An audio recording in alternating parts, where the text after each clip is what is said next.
प्रेमाचा त्रिकोण म्हटलं तर जुनी घटना, पण वारंवार घडणारी घटना, घटनेची तीव्रता आणि गांभीर्य बदलतं. पुण्यातील नेताजी चौकातून लेटेस्ट अपडेट. एका प्रियकरांनी दुसऱ्या प्रियकरावर हल्ला केला. तो इतका सिरियस होता की तो आता मृत्यूशी झुंज देत आहे. इथपर्यंत घटना आमच्यापर्यंत आले.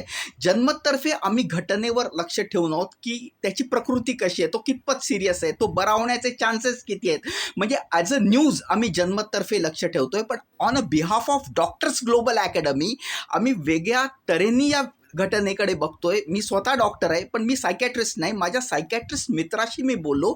या घटना घडतात. प्रेमाचे त्रिकोण पूर्वी होते का? होते. सिनेमे होते का? होते.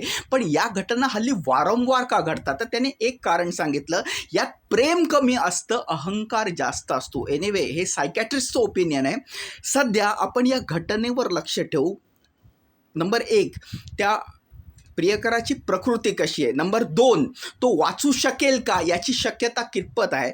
आणि नंबर 3, त्याला कुठल्या रुग्णालयात ॲडमिट केलं आहे आणि शक्य झालं तर तिथल्या डॉक्टरांशी चर्चा करून त्याच्या प्रकृतीचे अपडेट्स देता येतील का.